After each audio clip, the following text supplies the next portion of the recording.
بسم الله الرحمن الرحيم الحمد لله رب العالمين إن الحمد لله نحمده ونستعينه ونستغفره ونعوذ بالله من شرور أنفسنا ومن سيئات أعمالنا من يهده الله فلا مضل له ومن يضلل فلا هادي له أشهد أن لا إله إلا الله وحده لا شريك له وأشهد أن محمدا عبده ورسوله اللهم صل على محمد وعلى آل محمد كما صليت على إبراهيم وعلى آل إبراهيم إنك حميد مجيد اللهم بارك على محمد وعلى آل محمد كما باركت على إبراهيم وعلى آل إبراهيم إنك حميد مجيد ورضي اللهم عن الخلفاء الراشدين والصحابة أجمعين ومن تبعهم بإحسان إلى يوم الدين. ما بعد, assalamu alaikum wa rahmatullahi wa barakatuh. Mes frères, mes sœurs, la grande famille, les louanges, les remerciements, les éloges ne sirent qu'au vivant qui ne meurt pas. Je nomme Allah, le premier qui n'a pas de début, le dernier qui n'a pas de fin.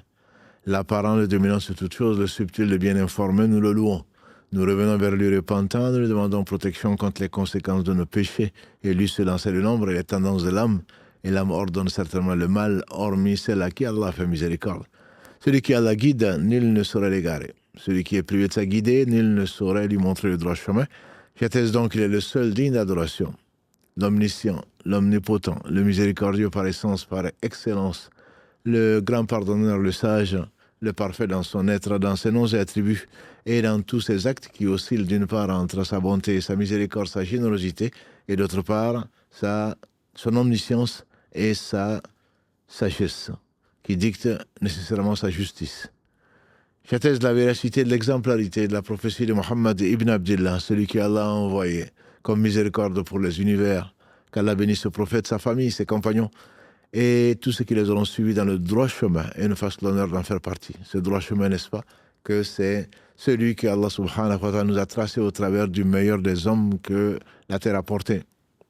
Ce droit chemin est le chemin qui est indiqué par l'envoi des livres et leur préservation, notamment la préservation du Coran, l'envoi des prophètes. Et donc ce droit chemin est la raison pour laquelle, comme Allah le dit, nous a envoyé le Coran. Quand il le dit dans le verset 185, donc Shaharu Ramadan alladhi unzila fihi al-Qur'an hudan linnas wa bayyinatin min al-huda wal furqan. C'est pour nous guider. Et celui qui Allah guide, nul ne saurait l'égarer. Et c'est pour nous éviter d'aller vers ces chemins tortueux, comme il le dit subhanahu wa ta'ala dans le verset 153 de la sourate 6 An'am, les bestiaux. Inna hadhihi sirati mustaqima fattabi'uh. Voilà mon chemin droit, dans toute sa droiture. C'est puis suivez-le et ne suivez pas de tortuosité, des chemins, des sentiers qui vous éloigneraient de son chemin. Donc gardons en tête l'esprit dans lequel Allah subhanahu wa ta'ala nous a fait miséricorde, l'esprit dans lequel Allah subhanahu wa ta'ala nous a révélé le livre et ensuite le conservé, ce livre qu'il a juré de conserver, sa promesse est vraie. Inna nahnu nazzalna dhikra wa inna lahu lahafidhun. C'est nous qui avons fait descendre le rappel, ici le Coran, c'est nous qui nous chargeons donc de le conserver. Donc c'est pour guider les gens. Comment pourrais-tu être guidé si tu ne connais pas le chemin? Et ce chemin, bien entendu, c'est le Coran, comme l'a dit le prophète sallallahu alayhi wa sallam à maintes occasions, et notamment donc dans les fameux hadiths, quand il a dit, voilà la parabole d'un chemin tout droit. Un chemin tout droit auquel appelle un appelleur, un mu'adhin qui dit « Oh, vous les gens, rentrez tous sur le chemin droit ». Jusqu'à la fin du hadith où il a dit « Ce chemin droit, c'est l'appelleur, celui qui appelle à ça, c'est le Coran. » C'est le livre d'Allah subhanahu wa ta'ala qui guide donc vers le droit chemin. Et ce Coran donc a été envoyé pour être guidé. Comment veux-tu être guidé si tu ne connais pas? Comment veux-tu être guidé si tu ne comprends pas? Après ce mois de Ramadan, qu'Allah en fasse le meilleur de nos mois, qu'Allah accepte ce qui a été fait et qu'Allah nous fasse profiter donc de ce qu'il nous a enseigné. Après ce mois de Ramadan, beaucoup rangent le Coran, tel un décor, pour qu'on pense qu'ils sont pieux, pour se convaincre peut-être qu'ils le lisent alors qu'ils ne lisent pas, et pour ceux qui lisent, rares sont ceux qui le comprennent. C'est la raison pour laquelle Allah subhanahu wa ta'ala a envoyé les prophètes, et il dit, entre autres, dans la sourate Ibrahim 14, on n'a pas envoyé de prophète ou de messager si ce n'est la langue de son peuple afin qu'il leur explique. Donc, les francophones que nous sommes, beaucoup d'entre nous en tout cas, n'ont pas à rougir. Allah subhanahu wa ta'ala a voulu mettre, alhamdulillah, à notre disposition des explications de versets, du sens de versets du Coran, puisqu'on ne saurait traduire la parole d'Allah subhanahu wa ta'ala. Déjà, on trahit la parole des humains en essayant de la traduire. Que dire alors de s'attaquer? Mais qu'Allah les bénisse, c'est qu'il les récompense par le meilleur, c'est qu'ils sont attaqués. Donc, au sens dont Rachid Maash, qui est de plus en plus connu pour ses belles traductions, et moi je me contenterai de Bourima Abdou Daouda, à qui je passe le salam, donc diplômé de l'université de Médine, qui a fourni une explication donc des sens avec beaucoup de commentaires. Qu'Allah bénisse donc tous nos savants. Le professeur Hamidullah, je ne vais pas l'oublier, décédé, un de nos enseignants, qu'Allah lui fasse miséricorde, donc qui est décédé en 2000 aux États-Unis, qui a consacré sa vie, en tout cas de ce que nous en savons, consacré sa vie donc pour décrire la vie du prophète sallam. Il a fait 2 volumes notamment qu'on appelle la vie du prophète de l'islam, le prophète de l'islam plutôt, édité par une association à laquelle qui a fait du bien, alhamdulillah, chez les jeunes musulmans dans les années 60, qui s'appelle l'Association des étudiants islamiques en France, qu'Allah récompense les uns et les autres, qu'il a utilisé donc pour nous enseigner ce qu'il a voulu, subhanahu wa ta'ala. C'est lui dont la traduction des sens du Coran a beaucoup servi à beaucoup de traducteurs aujourd'hui, et qui se base, même si souvent il ne le cite pas, il est connu donc pour être l'auteur de ce livre, mais Allah sait qui il est, puisque c'est lui qui l'a créé, c'est lui qui lui a permis de cela, qu'Allah lui fasse miséricorde, ainsi qu'à tous les gens qui nous ont enseigné.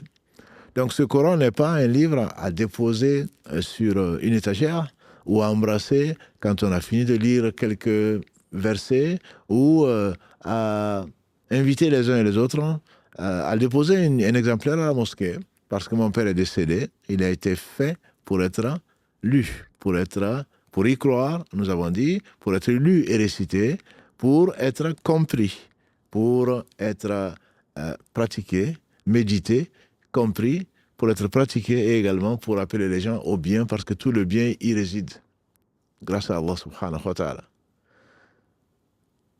Ces versets sont parfaits, comme on l'a dit, parce qu'Allah est parfait, parce que le Coran, c'est la parole d'Allah subhanahu wa ta'ala créée. On a déjà donné la définition à plusieurs reprises. Mais là, pour dire quoi?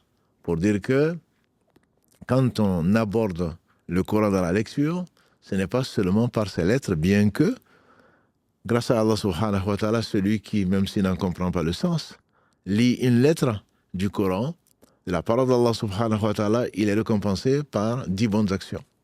Et le prophète, alayhi salatu wassalam, dans ce hadith, expliquait, je ne dis pas qu'Alif Lam Mim, c'est un harf, je ne dis pas qu'Alif Lam Mim, comme on le trouve au début de beaucoup de sourates, veut dire que c'est une lettre. Non, Alif est une lettre, dit-il, Lam est une lettre, Mim est une lettre. Celui qui dit Alif Lam Mim en lisant le Coran, il aura 30 bonnes actions. Et Allah est bien plus généreux. Donc, ce n'est pas que cela.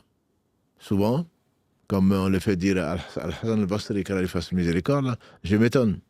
Je m'étonne du cas des gens qui se vantent en disant « j'ai lu combien de fois le Coran ?» ou « je l'ai lu sans faute ». Mais ce n'est pas une preuve de science, ni même de sagesse, et encore moins de scrupule, que de lire le Coran une fois, surtout pendant le mois de Ramadan. Si tu as fini une fois, tu te dis « non, même, je n'ai pas beaucoup lu le Coran aujourd'hui. Je n'ai pas beaucoup lu le Coran ce mois-là ».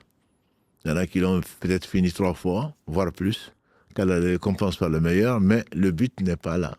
Le but, c'est vraiment de comprendre. C'est le titre donc de notre courte série, qui va peut-être se faire un peu longue.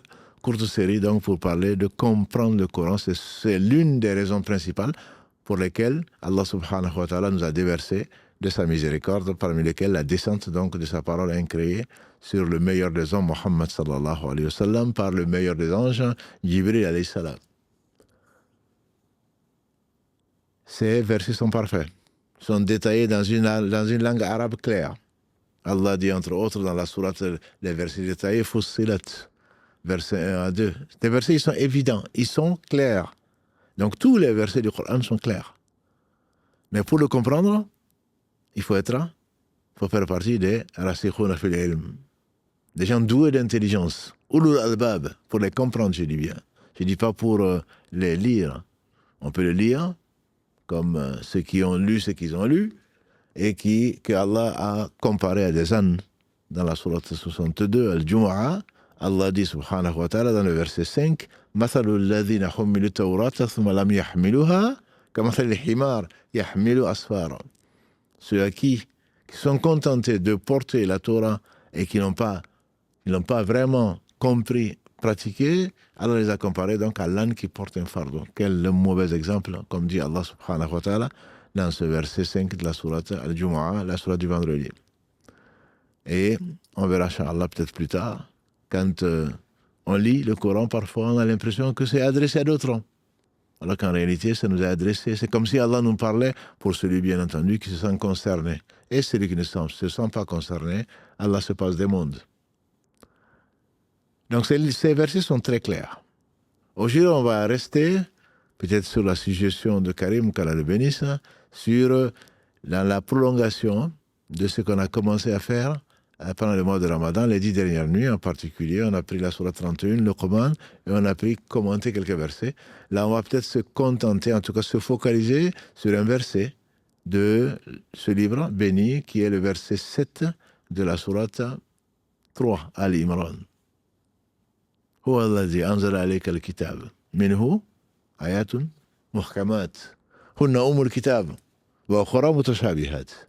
C'est lui qui, il parle d'Allah bien sûr, en dehors duquel il n'y a point d'être digne d'adoration. C'est lui qui a envoyé, qui a fait descendre sur toi un livre, qui est le Coran bien sûr, qui contient des versets au sens univoque, des versets clairs, définis, évidents. Muhkamat. Hunna Ummul Kitab, c'est la base du livre, c'est la mère du livre. Et les savants disent, ce sont les versets donc, qui sont accessibles à tout le monde, que personne ne peut prétendre ne pas avoir compris, en tout cas ne pas comprendre.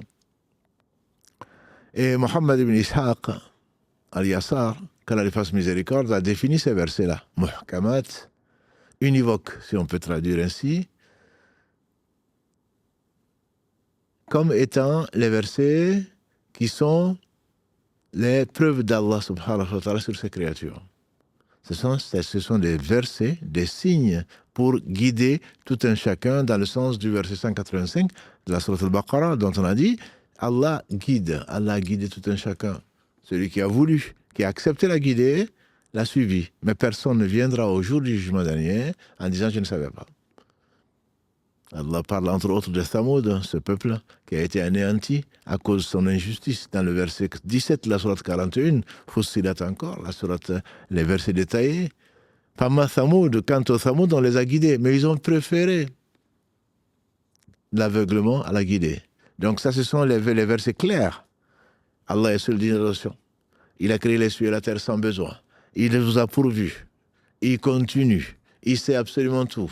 Il vous a invité, il vous a pardonné, il vous a donné tout ce que vous avez demandé, bien plus. Et quand tu vas essayer de dénombrer les bienfaits d'Allah, tu ne saurais jamais le faire. Verset 18 de la sourate 16, verset 34 de la sourate 14. Deux mêmes versets. Voilà des versets que tu ne vas pas dire que tu ne comprends pas. C'est les arguments d'Allah sur ses créatures. Ça, c'est la guidée, al-hidayah, Al-Irshad, Allah a montré le droit chemin à tout un chacun. Il a invité tout un chacun à rentrer par la grande porte et à lui tracer un chemin dont ne sera perdu, dont ne s'égarera que vraiment le malheureux. Ce sont ces versets-là qui contiennent également ce qui est bien pour l'homme, ce qui n'est pas bien pour l'homme. Et pour la femme aussi, bien sûr. Et pour l'environnement. Et pour tout. Pour les créatures d'Allah, mais l'homme s'en est chargé, les deux thaqalayn, les deux charges que sont les hommes et les esprits, les djinns, ont reçu le halal et le haram. Ce sont les versets qui sont clairs. Hurriba, vous a été interdit. Tout le reste vous a été permis, etc. C'est pour votre bien. Tant ce qui vous a été ordonné que ce qui vous a été interdit, c'est pour votre bien, si seulement vous saviez. Rappelons-nous ce verset de la sourate Al-Baqarah, verset 216, qu'on devrait garder en mémoire souvent. Wallahu ya'lam wa antum la ta'lamun.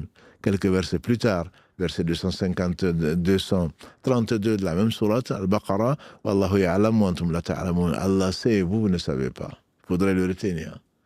Par une pure miséricorde, Allah nous a ordonné que le bien. Il nous a interdit que là où le mal l'emporte. On en a déjà dit par rapport au verset abrogé, entre autres, verset 219 de la sourate Al-Baqarah, le verset 43 de la sourate 4, le verset qui ont été abrogés par le verset 90 de la sourate 5, quand il avait permis le vin, il avait laissé plutôt les gens abandonner progressivement et remplacer l'amour des passions, le suivi de leurs passions par la foi, l'amour et l'obéissance à Allah et à son messager, jusqu'à ce qu'il l'interdise complètement.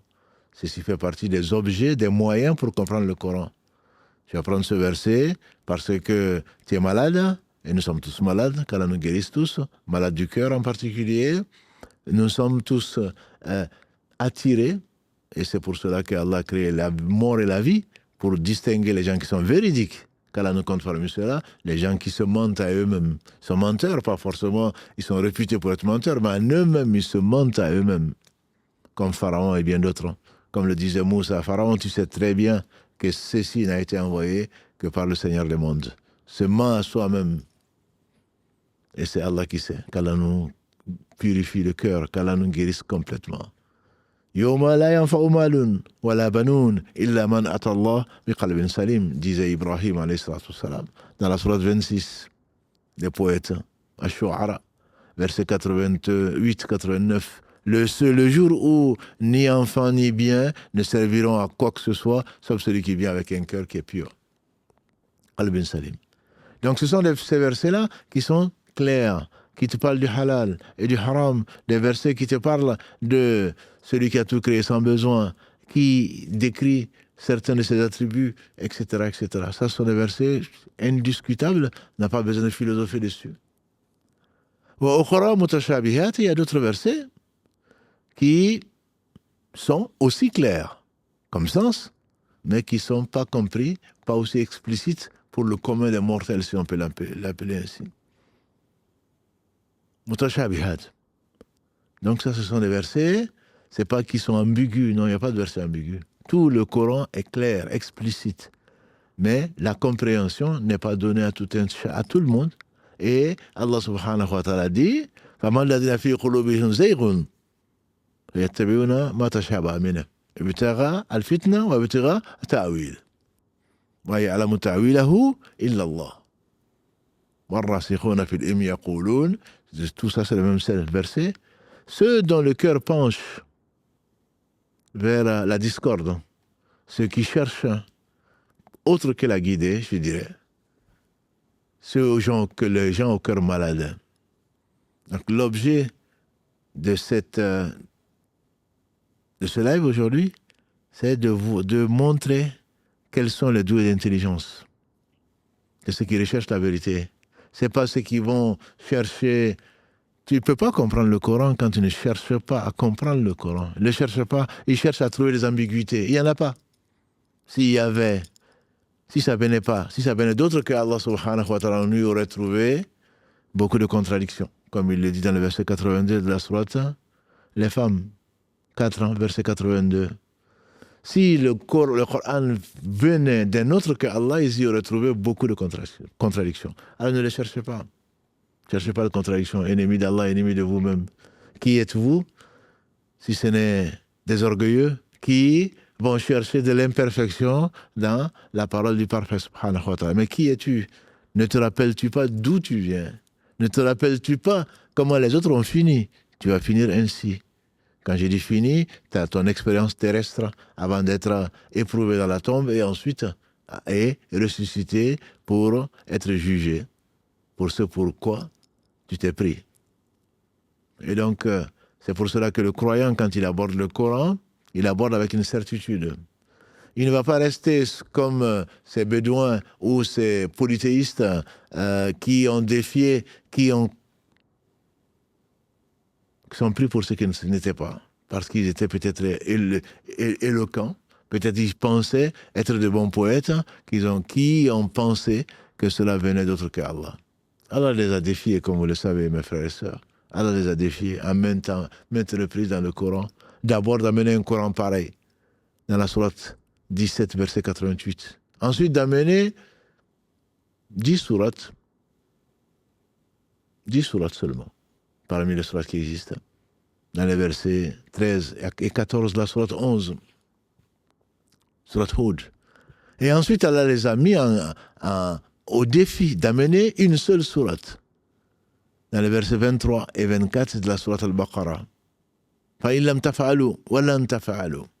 Et si vous n'y arrivez pas, et vous n'y arriverez jamais, فَاتَّقُوا النَّارَ, et craignez le feu, qui est destiné donc à ces menteurs, destiné à ces incrédules, qui ne croient pas que le Coran vient d'Allah subhanahu wa ta'ala, c'est sa parole. Donc quand tu vas visiter le Coran, quand tu veux le comprendre, je ne dis pas par curiosité, je feuillette le Coran, ou pour se donner bonne opinion, je vais lire quelques versets, ça va me faire des hasanat.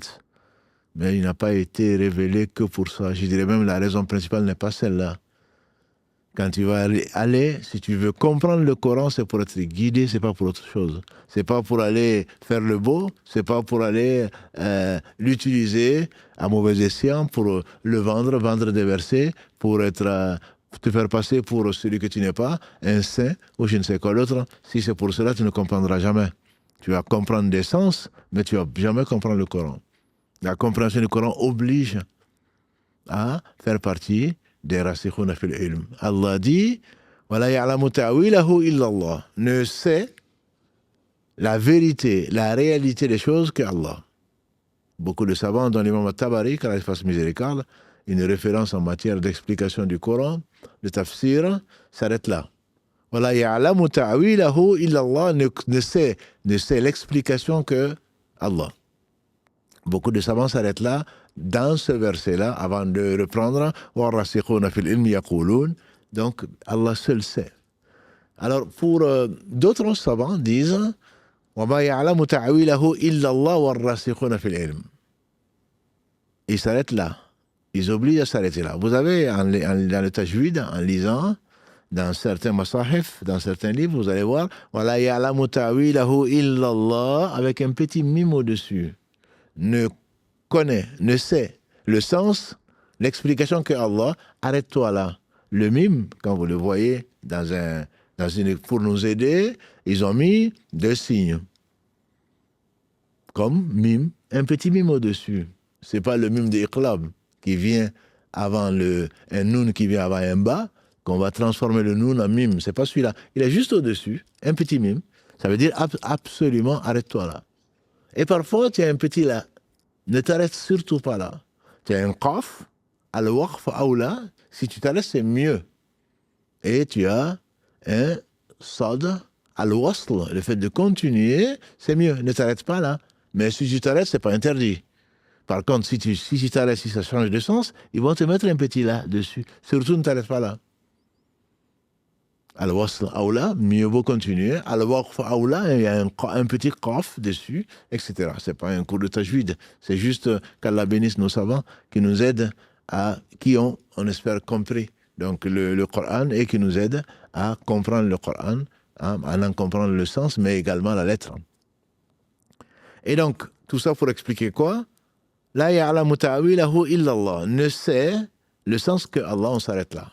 Et le Cheikh Saadi et bien d'autres spécialistes de l'explication du Coran, bien sûr, il n'y a pas de contradiction à dire ne sait la réalité des choses, l'explication que Allah, de ces versets qui peuvent poser des problèmes aux gens, parce que c'est la parole d'Allah, elle est parfaite, Allah seul sait ce qu'il a dit. Mais en réalité, ici, il faut comprendre, ne sait la réalité des choses exactement comment c'est que Allah. Mais on peut utiliser, comme Allah le dit là, dans le sens de la réalité. La réalité, c'est-à-dire comme Allah le dit, entre autres, verset 53 de la Surah 7, Allah le jour où le ta'wil viendra, où l'explication viendra, c'est que la réalité, il parle du jour du jugement dernier. Personne ne sait. Allah seul sait la réalité. Le paradis, ce qu'aucun œil n'a vu, aucune oreille n'a entendu parler, dont l'imagination n'est même pas passée dans l'esprit de qui que ce soit, nous disait le prophète sallallahu alayhi wa sallam. Donc Allah seul sait comment c'est. Donc la science, c'est Allah. Nous, et bien avant, les savants, eux, ils le savent. Mais ils connaissent parce qu'ils ont appris. Mais Allah seul sait la réalité des choses. Donc quand on s'arrête ici, la ya'lamu ta'wilahu illallah ne sait la réalité, ne sait de science certaine que Allah, on s'arrête là. Mais d'autres savants, ils ne sont pas si peu nombreux que cela, vont s'arrêter, dire la ya'lamu ta'wilahu illallah warrasikhuna fil ilm. Ils ne connaissent l'explication ici, l'explication que Allah subhanahu wa ta'ala et les gens qui sont enracinés dans la science. Ces gens enracinés dans la science, qu'est-ce qu'ils savent? Ils connaissent l'explication, c'est-à-dire ils connaissent le détail, une partie, le discernement, la signification partielle de ça. Certains hommes le savent et on fait dire à Abdallah ibn Abbas al-Agré que lui, il en fait partie. En effet, on l'appelle le Bahr, la mer. Tellement Allah lui avait enseigné son livre à la demande, à l'invocation du prophète sallallahu qui lui dit « Ya Allah, enseigne à ce jeune homme donc ta religion et l'explication de ton livre. » Et donc effectivement, hadith rapporté par l'imam Ahmad et le sens également est rapporté par l'imam al-Bukhari car les fasse tous miséricorde. On l'appelait l'interprétateur du Coran. Il dit qu'ils en faisaient partie, mais pas dans le sens qu'ils savaient, bien entendu, ils ne pouvaient pas savoir plus que le prophète sallam qui ne savait que c'est que Allah lui a enseigné. Quelle prétention que de dire que je sais. Non, on peut dire encore je connais, c'est déjà beaucoup. Tu ne connais qu'une partie. Une toute petite partie. La science, c'est Allah seul qui la détient. Al-Alim. Al-Khidr, comme vous le savez, alayhi salam, et a dit à Moussa, alayhi salatu wassalam, quand il était sur le navire, et qu'un oiseau s'est posé sur le bord du navire, dans la mer, et qu'il a pris quelques gorgées d'eau, Al-Khidr a dit à Moussa, ya Moussa, ce que tu sais toi à qui Allah a parlé de vive voix, et moi à qui m'a enseigné les choses que tu ne sais pas, par rapport à la science d'Allah, ce n'est pas plus que ces 2 gouttes d'eau que cet oiseau a pris par rapport à l'étendue de la mer. Donc c'est vraiment de la prétention de dire je sais, de la prétention. Je crois savoir, c'est déjà bien, et que tu ne sais pas en réalité. Je pense savoir, peut-être. Hein. J'en connais un peu, mais ce n'est que très peu. Donc c'est vraiment pur orgueil que de vouloir vérifier si le Coran est ce que le Coran dit, s'il est vrai ou pas. Parce que tu es pris pour Dieu. Que dis-je? Tu es pris pour plus que Dieu. Tu as rabaissé Dieu, subhanahu wa ta'ala, qui est l'un des signes principaux de la médiocrité, de l'ignorance surtout, et du polythéisme, voilà. Pensez déjà que Dieu a besoin de qui que ce soit, même si tu le considères comme digne d'adoration, mais qu'il aurait besoin d'intermédiaires, c'est la pire des injustices. Tu rabaisses Allah subhanahu wa ta'ala qui n'a besoin de rien. Que dire alors si tu veux aller vérifier si ce que Dieu dit est vrai? C'est que tu n'y crois pas. Je dis, les éloquents parmi les Arabes, polythéistes, ont fini par s'avouer vaincus. Parce qu'ils n'ont pas pu amener un seul verset, ils ne pourront pas. Et donc, ne sait l'explication de ces versets qu'Allah. Et quels sont ces types de versets, disent les savants? Celui que j'ai cité tout à l'heure, Mohammed ibn Ishaq Ayassar, qu'Allah lui fasse miséricorde, que cite l'imam Ibn Kathir, qu'Allah lui fasse miséricorde, disait donc que ces versets, ce sont ce genre de versets, comme Allah dit Alif Lam Mim. Alif Lam Mim. Qu'est-ce que c'est? On sait très bien que ce sont des lettres arabes. Oh, vous les Arabes, disent certains, Allah aurait dit, je vous défie. N'est-ce pas que votre langue, belle langue dont vous êtes fiers, n'est composée que de lettres comme Alif, Lam, Mim, Ta, Ha, Ha, Ya, Sin, Ain, Sad, Est-ce que c'est une Alif Lam Ra? Ce sont des lettres comme ça, n'est-ce pas? Mais apportez-moi, c'est un défi, apportez-moi un seul verset composé des mêmes lettres que vous avez dans votre alphabet qui soit comparable à ma parole. On dit que ce sont les lettres qu'Allah seul sait. C'est la meilleure explication certainement que j'ai entendue par rapport à ces lettres-là, de ne pas aller chercher. Mais qu'est-ce que ça veut dire Alif Lam Mim? Tu as fini, tu as accompli tout le Coran et tu expliques Alif Lam Mim?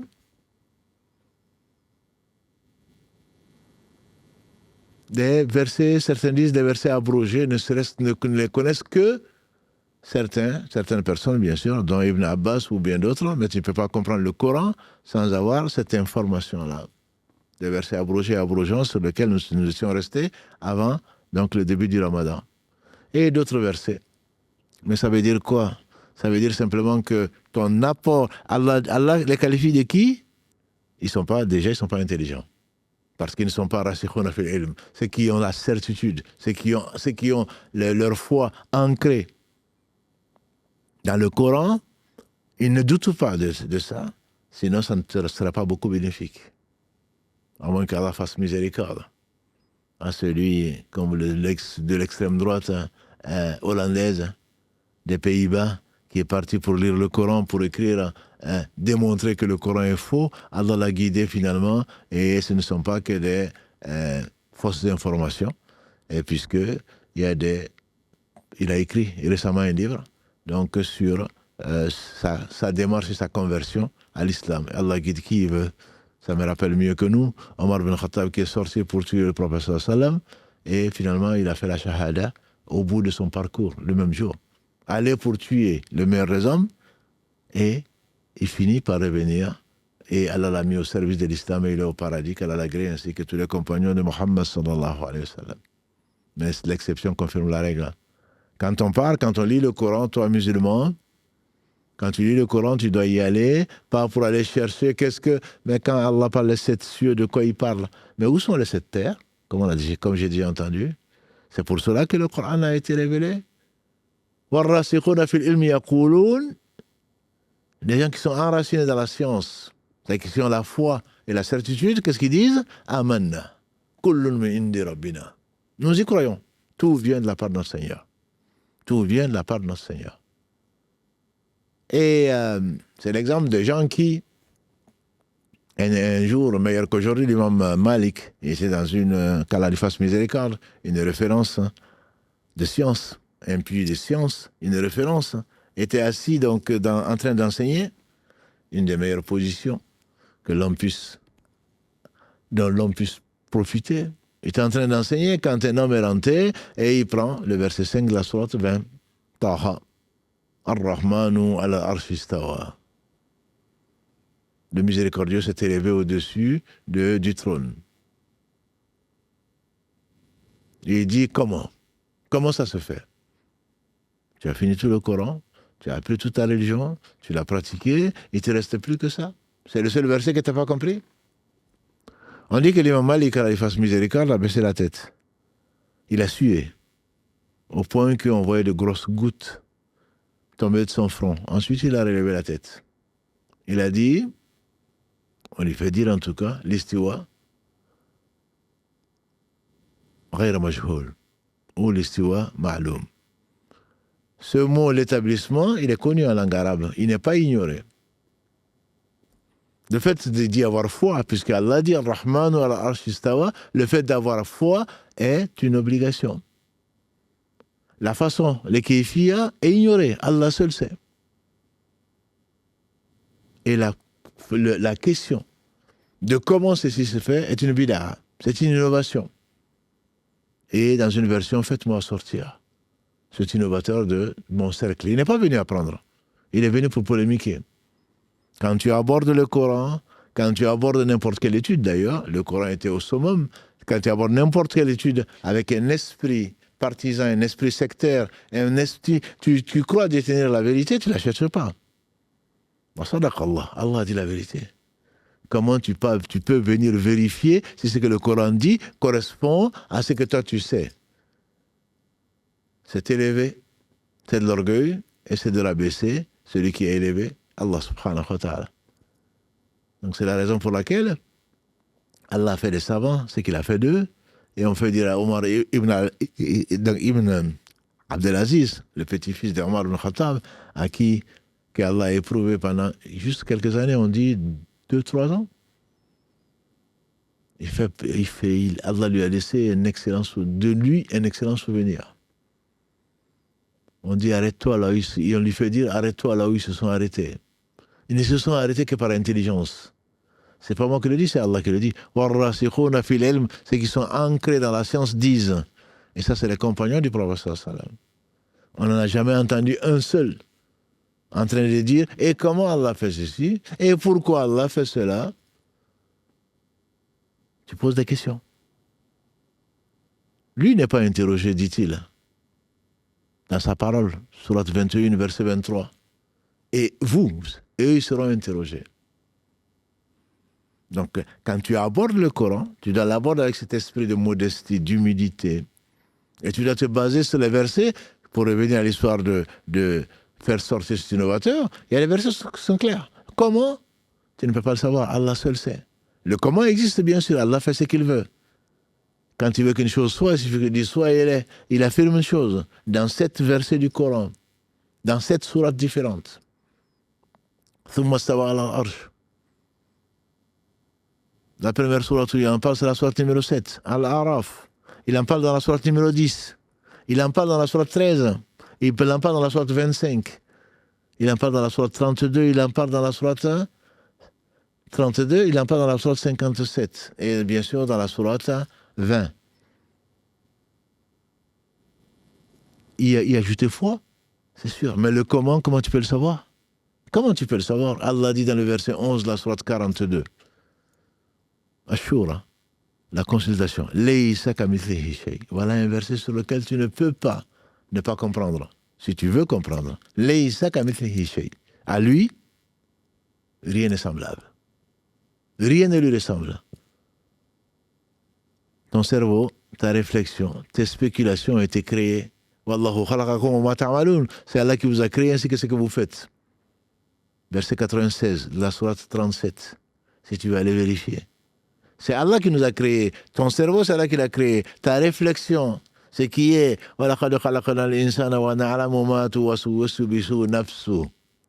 c'est nous qui avons créé l'homme et nous savons très bien ce qui lui insuffle son âme.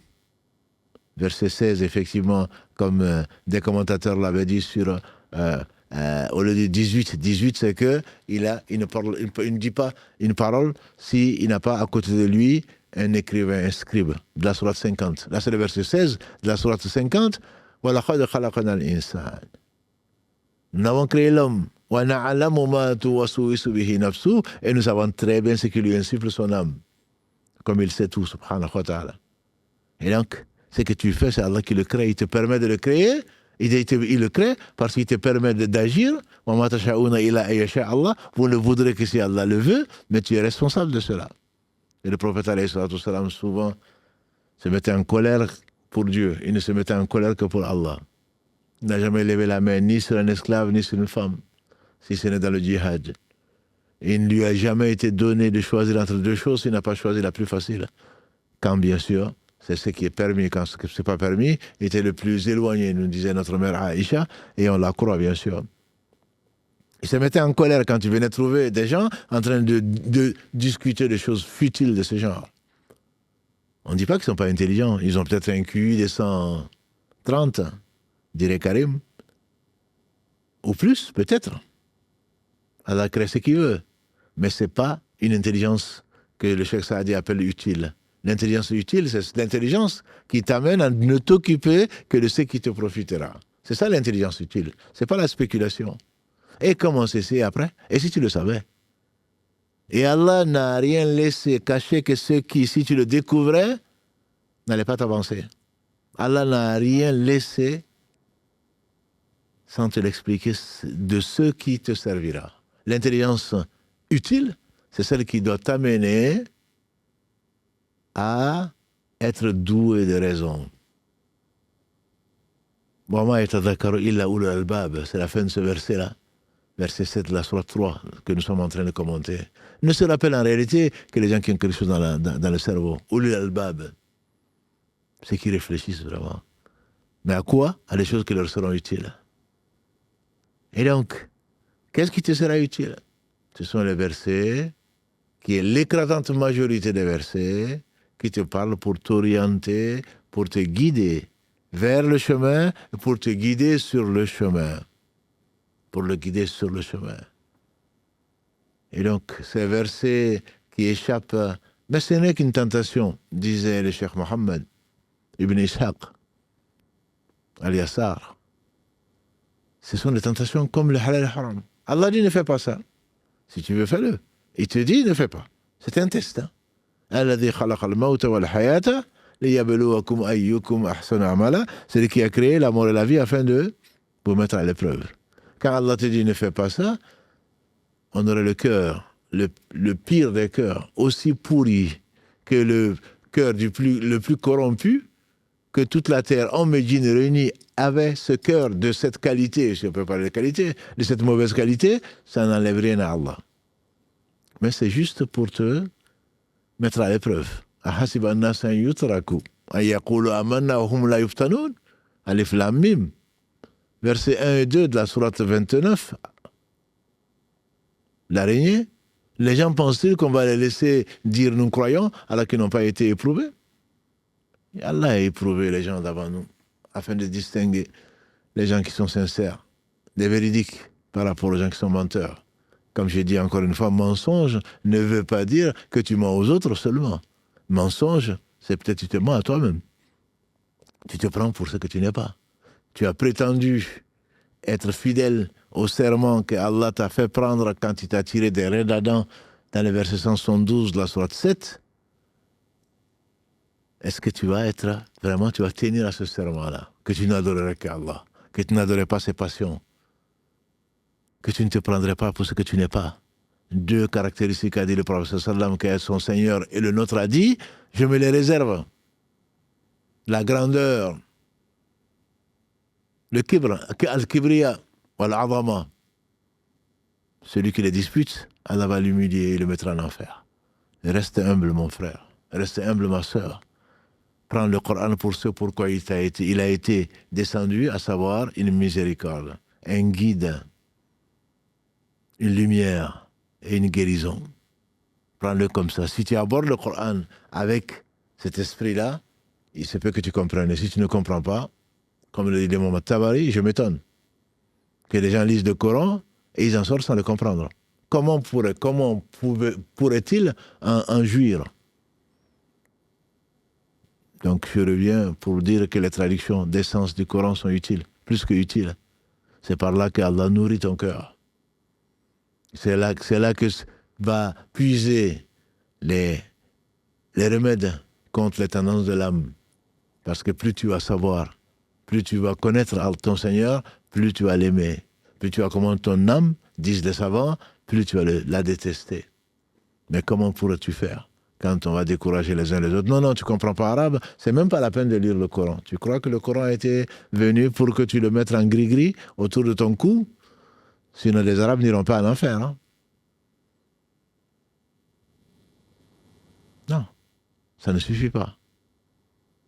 Mais c'est nécessaire pour que tu comprennes le sens ou alors que tu t'aides de la traduction de certains sens, comme le font certains d'entre nous, qu'Allah les bénisse, et les récompense par le meilleur.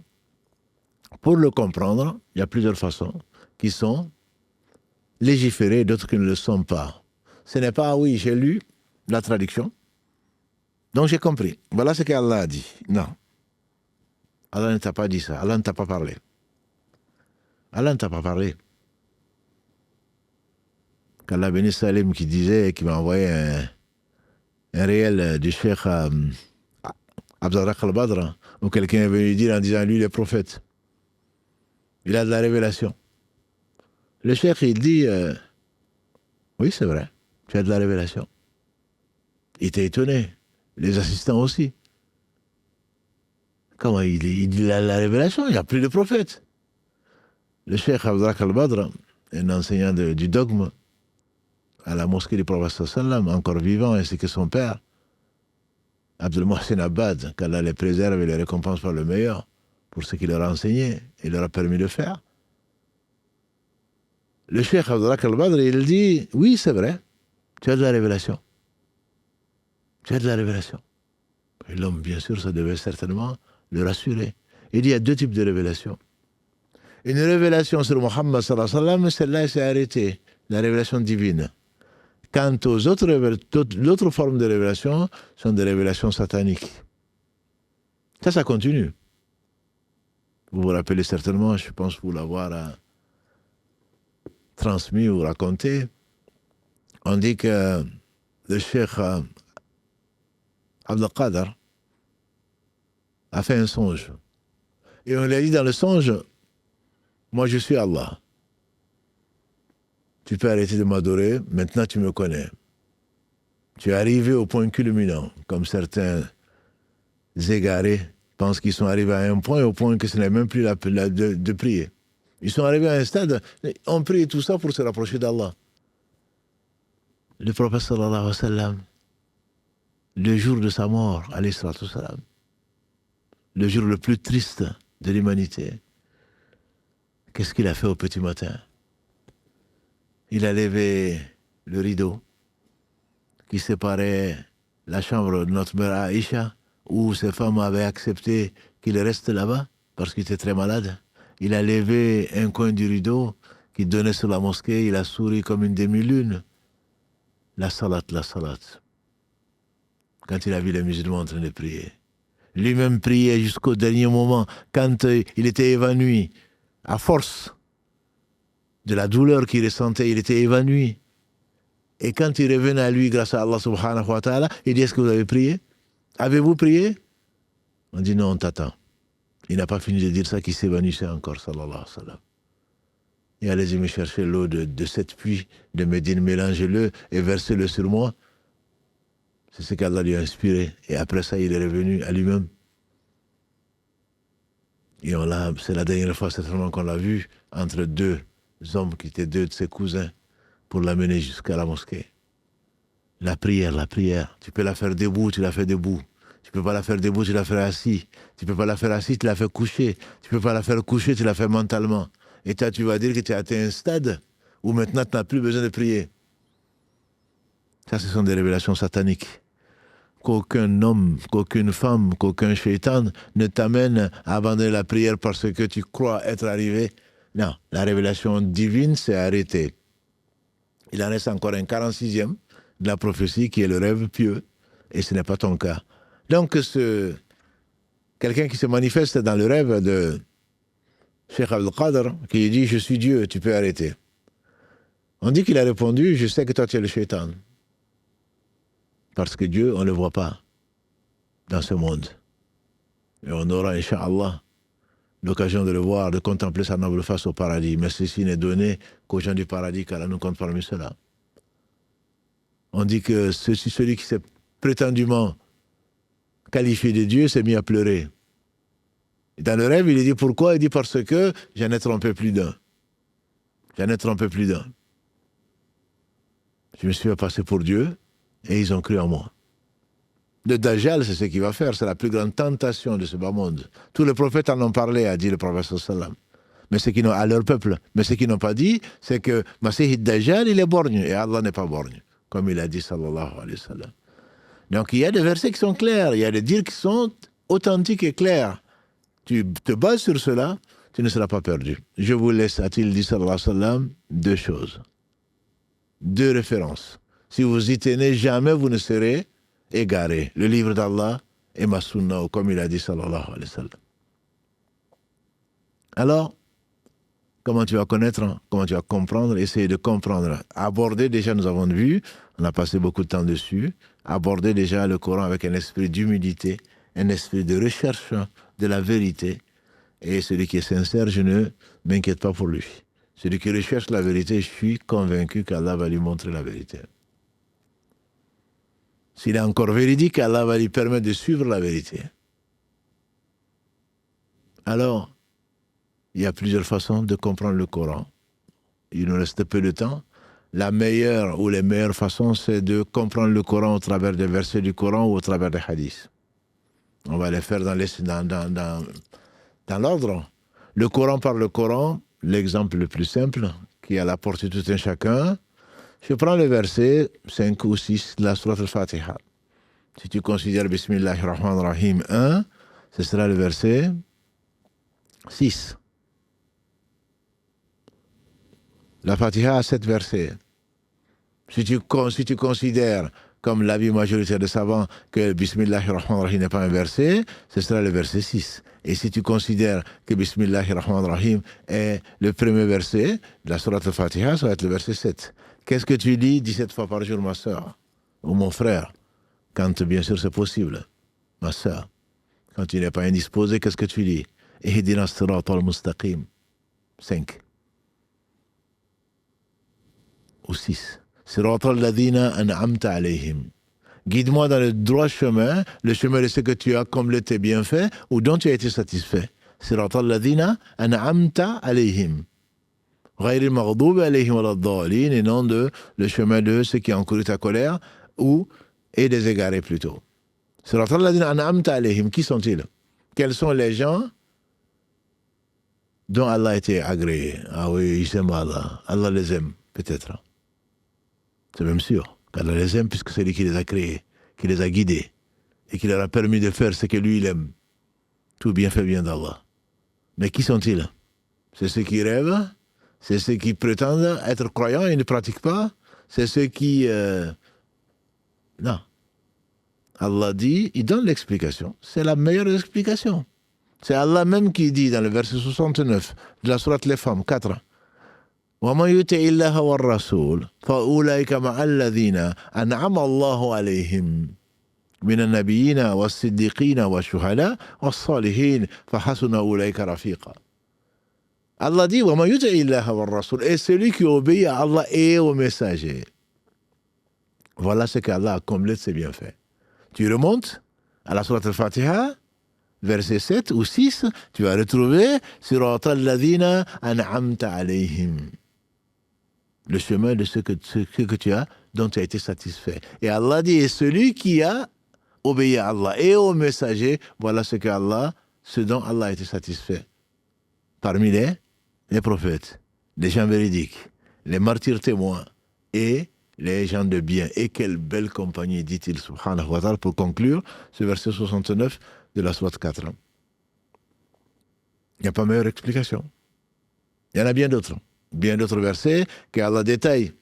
Quand Allah dit Qad aflaha al-mu'minun, verset 1 de la sourate 23, qui porte le nom des croyants. Qad aflaha al-mu'minun, bienheureux sont les croyants.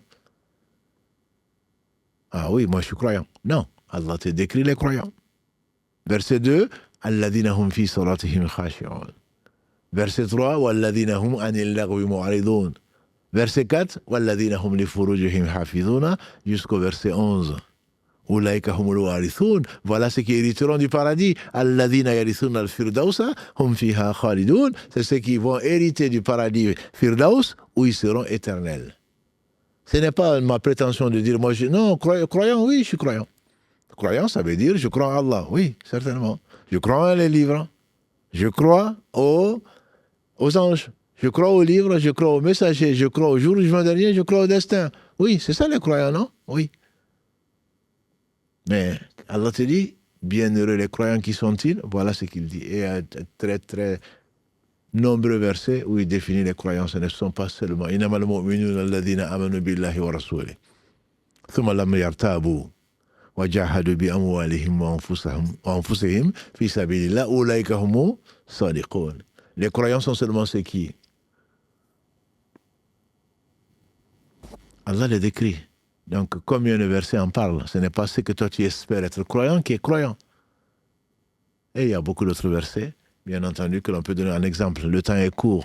La compréhension, l'explication du Coran par la sunna du prophète sallam est pléthore. Je vais prendre un exemple, le verset 27 de la sourate 14. Allah dit يثبت الله الذين آمنوا بالقول الثابت في الحياة الدنيا وفي الآخرة. Allah raffermit par la parole ferme les croyants dans la vie de ce bas monde et dans l'au-delà. Comment tu peux le comprendre ça? Oui, mot à mot, Allah raffermit, mais tu ne peux pas dépasser ça. La compréhension veut quoi? Le prophète alayhi salatu wassalam, il dit la parole ferme. C'est au moment où Nakir et Munkar vont venir dans la tombe en train de te demander quel est ton Seigneur, quelle est ta religion, qu'est-ce que tu penses de Mohammed sallallahu alayhi wa sallam. C'est là où Allah te raffermit, parce qu'ils vont venir te gronder. Quel est ton Seigneur? Ils vont franchir les obstacles que toi tu vois. Tu peux être dans un bunker, tu peux être entré dans un mausolée. Ils vont traverser. Et c'est facile à Allah, c'est Allah qui les a créés. Ils vont venir te faire asseoir, même si c'est dans un cercueil. Marrabouk, comme l'a dit le prophète, ils vont te gronder. Quel est ton Seigneur? Et bien entendu, si tu n'es pas ferme, tu ne sauras quoi dire. C'est un stress que Allah seul sait. Il s'est accroupi, sallallahu alayhi wa sallam, en disant « Priez pour votre frère ». Il est en train d'être éprouvé par l'épreuve de la tombe. Il nous a demandé de demander à chaque prière, de ne pas abandonner la prière avant de demander protection à Allah contre 4 choses, dont le châtiment, l'épreuve plutôt, contre le châtiment plutôt de la tombe. C'est pour dire, c'est terrible. C'est là où Allah te raffermit. C'est sa promesse, c'est vrai. Allah raffermit les croyants, les seuls croyants, par la parole ferme. Ici-bas et dans l'au-delà. Et le prophète nous a expliqué, l'au-delà, il s'agit en fait de la tombe. Au moment précis où les anges vont te demander quel est ton Seigneur. Le croyant dira mon Seigneur Allah, parce qu'Allah l'a raffermi. Voilà, hawla wa la quwwata illa billah. Quelle est ta religion? Ma religion, c'est l'islam.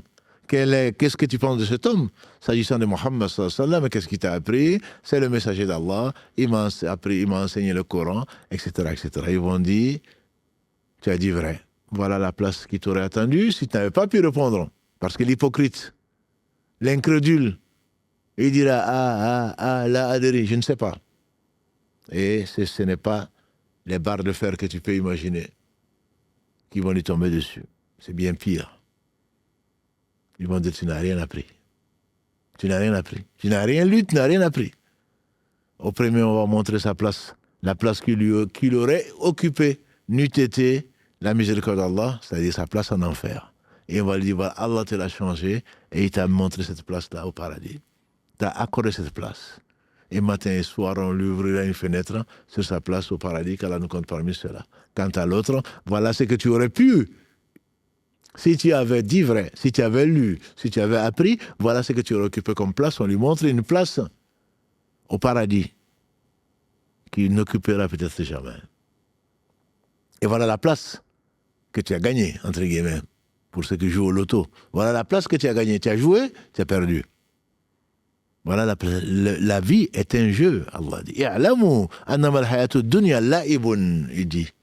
Verset 20 de la sourate 57. Sachez, ô mes créatures, sachez, ô les ignorants, que la vie est un jeu. I'lamu annama al-hayatu dunya la'ibun, wa lahwun, wa zinatun, wa tafakhurun baynakum. Jusqu'à la fin du verset, ce n'est que jeu, divertissement. Tu as joué, tu as perdu.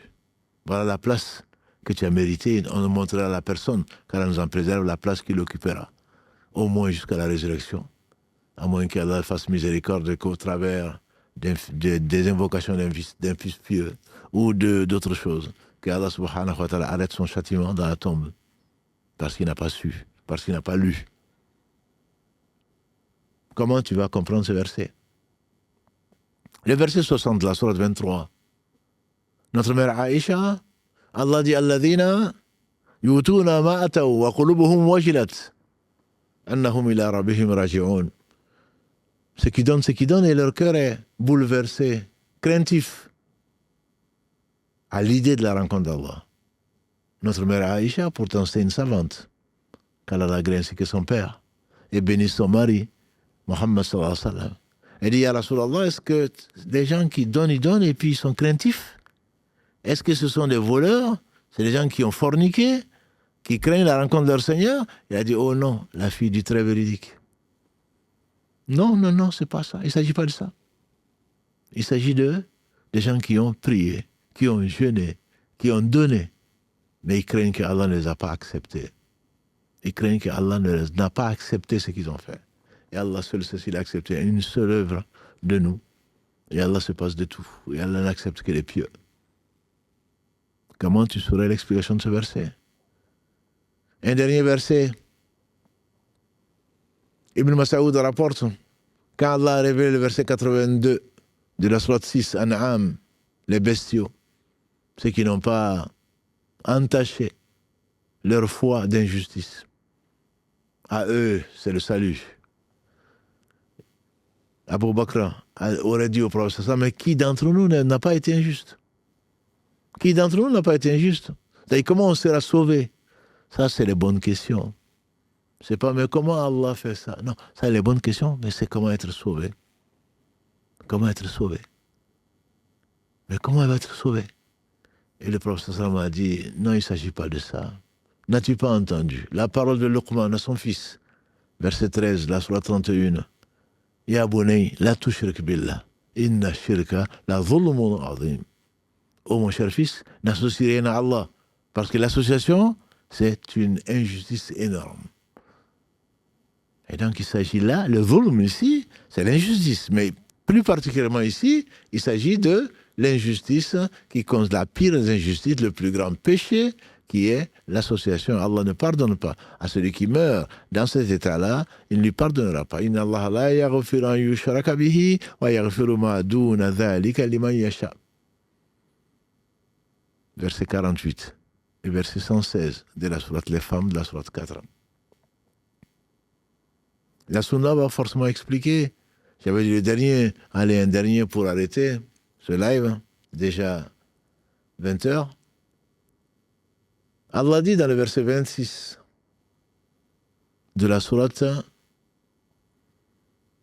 10, verset 26, Allah dit « Lilladhana ahsanu al-husna wa ziyada » Ceux qui ont bien œuvré, ahsanu, ceux qui ont cherché l'ihsan, lahum al-husna, ils auront la béatitude, wa ziyada, et un surcroît. La béatitude, le savant l'explique, et on le comprend naturellement par le paradis. Et ziyada, c'est quoi? Et un surplus. Le prophète ziyada, c'est le fait de contempler la noble face d'Allah subhanahu wa ta'ala. Ne le contempleront que les élus du paradis, qu'Allah ne compte parmi ceux-là. Et bien d'autres. Ce qui est accepté, bien sûr, c'est l'explication de versets du Coran par des compagnons. Le prophète a dit, prenez le Coran sur 4 personnes, dont Ibn Mas'ud. Salim. Ibn Mas'ud disait, il n'y a pas un seul verset du Coran dont je ne connais pas. Quand est-ce qu'il a été révélé? Où il a été révélé? À quelle occasion il a été révélé? Bien sûr, c'est celui-là. Il fait partie on dit, des 6 premiers reconvertis à l'islam. Les 6 premiers musulmans. Quand tu vous parles, quand les compagnons disent, bien sûr, Ibn Qayyim disait, la science, Allah a dit, le messager a dit, les compagnons, ils ont dit. C'est les meilleurs hommes que Allah a choisis pour accompagner le meilleur des hommes. C'est les meilleurs hommes après les prophètes, alayhim salatu wassalam. Abu Bakr et Omar notamment, ce sont les meilleurs hommes que la terre a portés après les prophètes, comme l'a annoncé Muhammad sallallahu alayhi wa sallam.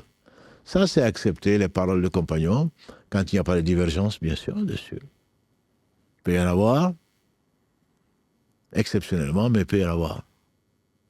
Comme, par exemple, le cas où Abu Huraira et la majorité des compagnons disent que le prophète n'a pas vu Allah, quand subhanahu wa ta'ala l'a invité au-dessus des 7 cieux. Pour ceux qui doutent de sa localisation, si on peut parler de localisation. Et Ibn Abbas a dit, il était à peine né, mais il a entendu, j'imagine, il a dit qu'il a vu son Seigneur.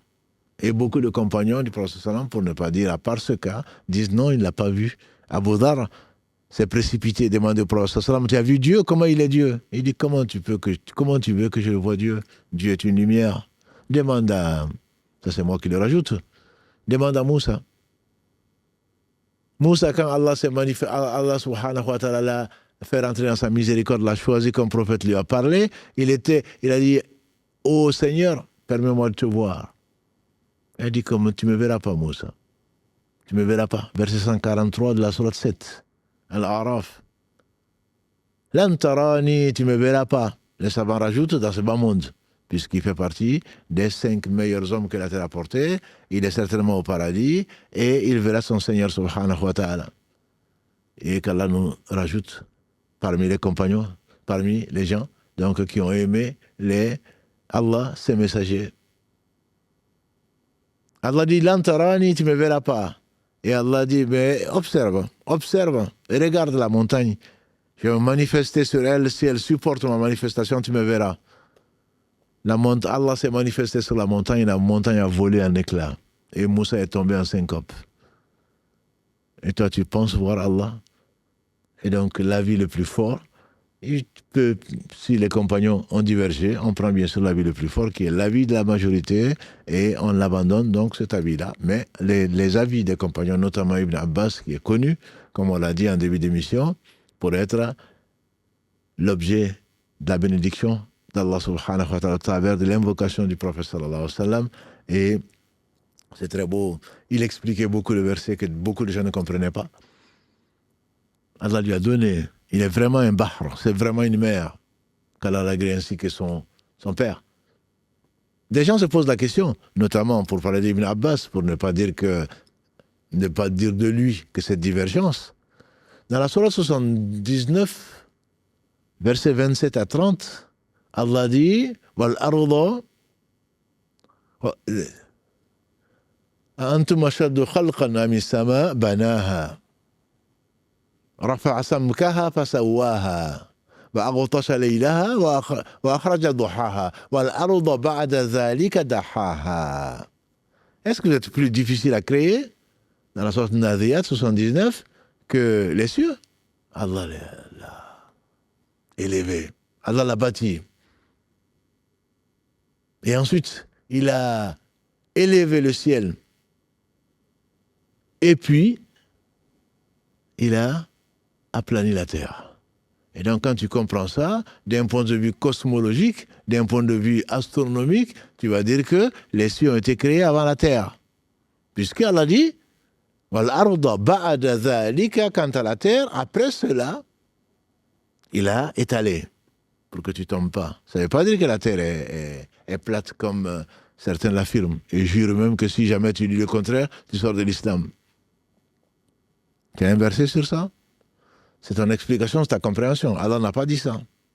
Comme je dis souvent, quand Allah dit « Khalaqal insana min alaq », les Arabes d'antan pensaient que quand il y a une fausse couche, c'est des grumeaux ou c'est du sang qui sort. Ils ont dit qu'Allah a dit qu'il a créé l'homme d'un caillot de sang. Allah n'a jamais dit ça.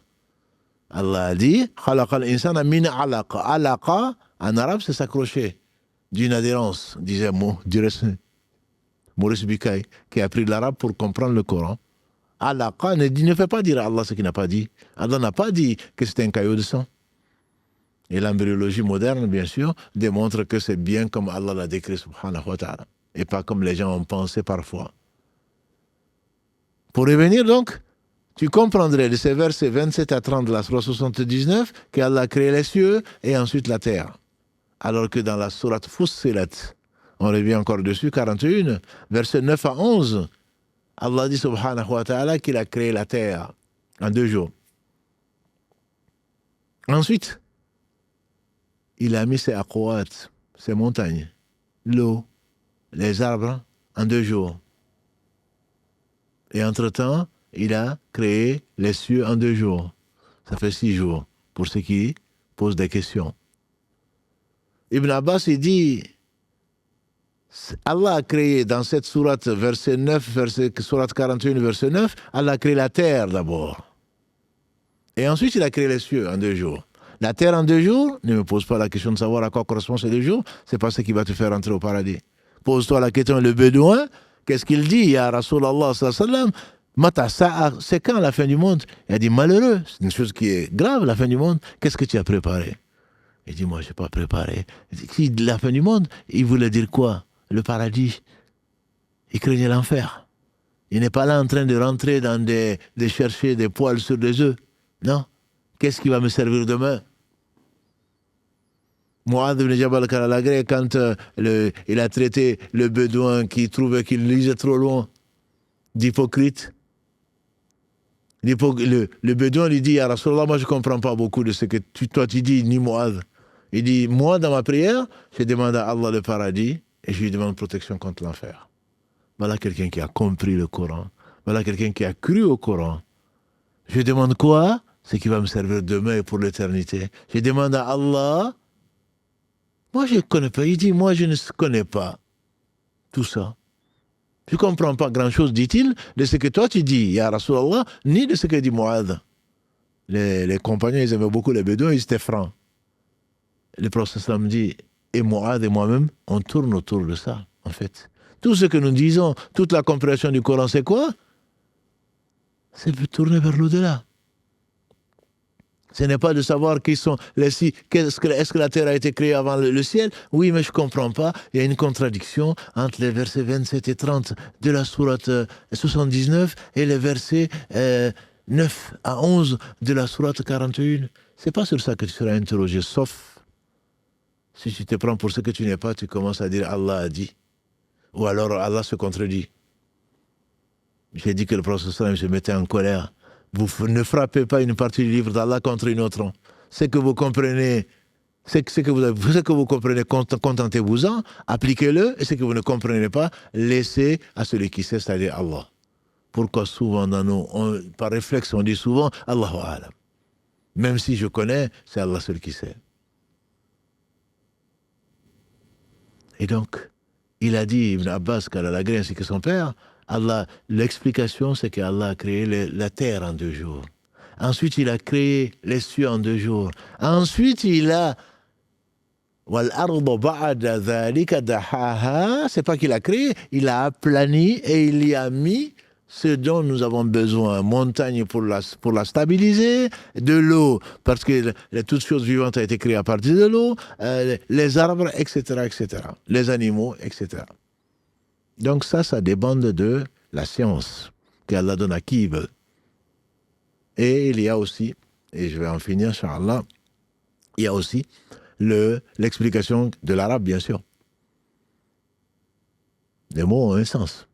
Les Arabes ont compris quand Allah parle d'une chose, en une langue arabe claire. Donc les Arabes, quand Allah parle de ard, il parle de la terre. Quand il parle de sama, il parle de ce qui est élevé, il parle de ce qui est le ciel. Et quand il dit une chose, quand il parle d'an'am, il parle des animaux. Donc, ce sont des explications qui sont acceptables parce que c'est en accord avec l'arabe, avec la langue dans laquelle Allah a révélé sa parole incréée sous sa dernière réforme.